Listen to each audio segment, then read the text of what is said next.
got 2 kids, Winston and Gloria. We named them after my grandparents. And I don't know if anyone here has kids, but having kids makes things a little more difficult and hectic, right? You know, like they're at that age where everything's a little more complicated. So even, is someone dying out there? What is happening? Even taking your kids to the doctor is a big deal, right? Like we took our 2 kids to the pediatrician, and the doctor was like, listen, we don't mind you continuing to bring your children here, but if you want them to have proper flea and tick medication, you're gonna need to start taking them to the veterinarian. Oh, their dogs. That was a lot. Somebody was dying in the middle of my joke. They killed it. It's not my fault. My kids are dogs. Boom. Punchline. All right. Yes. Yes. It's also been a big year for me financially. Last year around summertime, my dad loaned us about $10,000. And just last month, he was diagnosed with dementia. So I am debt-free, you guys. And it is amazing. I have to tell you, it is a load off. It really was. I don't know how I was going to pay that back. So that's a stress I don't have. And don't worry, I'm not an animal. I'm not a monster. I actually did the research. You know, you're not supposed to ask someone with Alzheimer's about the past. So what kind of monster would I be if I brought up this whole money issue from months ago? No, you guys, keeping his money in silence, it's the right thing to do. But I'm also working on some other things this year. I'm trying to work on being a little less gay. I do need to work on that. Listen, you know, nothing's wrong with it. It's just not that interesting anymore. You know, there was a time back in my day when I said I was gay and that sparked interest and people had questions. Nobody cares about that anymore. Basically, I'd have to be like polyamorous with an eye patch and a Syrian baby to like raise an eyebrow in this town. And the other thing about being gay that's not fun is like basically being married to another woman is 2 people walking around the house saying, I just didn't like your tone. So that's a lot. That's a lot. But yeah, I am black and gay and a woman, but don't worry, never at the same time. I couldn't possibly be all 3 of those 100% of the time, right? So what I do is I kind of treat it like joint custody. Do you know what I mean? Like I'm a woman during the weekday so I can get things done, obviously, right? I'm gay on the weekends when it's the most fun.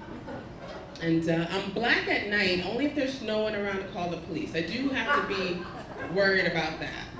Are there groans? I don't want to make you guys uncomfortable. I'm sorry.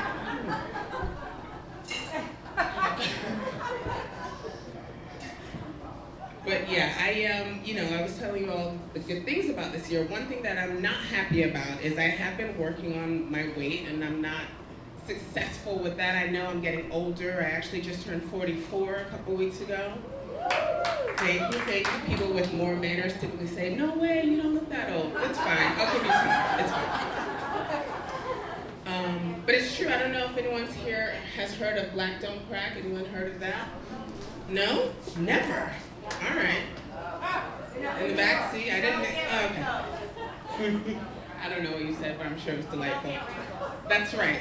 And it's true, black does not crack, but it does go gray and get fat. So I do have a couple of things to worry about. And like I said, I know I'm getting older and I need to get more active, right? And I need to start eating better, but my problem is it doesn't seem like an emergency. You know what I mean? It doesn't seem dire. So I'm like that kind of person that watches those What the Health documentaries, but I'm like eating the thing that they're talking about on the show, right? Like Cheez-Its have that much sodium? That can't be good. And it's not like I'm not trying, you guys. I actually joined Weight Watchers the other day. Anyone here heard of Weight Watchers? Anyone? Yeah. And I'm waiting. I'm watching. I guess that only works for Oprah. But I know it's the last day of Black History Month, and this is probably not a popular thing for me to say, but this is a nice, intimate crowd. I feel like it's a safe space. I want to tell you guys something. One of my favorite groups of people is actually young white girls. And I don't mean that like in a creepy Harvey Weinstein kind of way. I just mean that young white girls are typically like cage-free, you know, farm to table. They think I'm more down for the cause than I am, that kind of thing.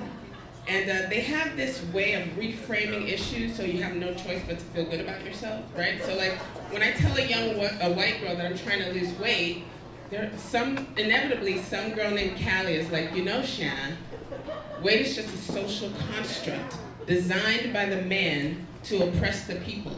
And I'm like, you know what, Callie? You're right, that's change I can believe in. But I can only hang around young white girls on the weekdays. It's weekday whites. I don't know if anyone here knows what I'm talking about. You know what's going on. Today was Saturday, first thing in the morning. I'm sure all of you saw it.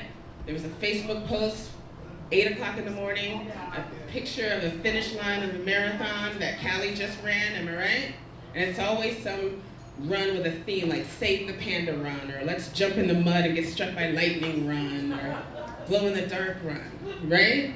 And I noticed there's not that many black people in the picture, so I did my own research, don't worry, I did it for you. And turns out black people invented the marathon. I don't know if you guys knew that. We did, this lady knows, proof, yep. What was the first marathon called? Escape from Slavery. Yes, that was it. Escape from Slavery, that's right. And we had interesting themes too, like, is that the North Star? Damn, these chains are heavy. I mean, think about it. The Ironman, where you, what is it, run 25 miles and then bike for 50 miles and then like swim. I mean, doesn't that sound like someone trying to escape captivity? Come on, you guys. All right, that's enough about slavery. You've been an amazing crowd, Boca. Give it up for your amazingly talented, beautiful, sexy host, Miss Stephanie.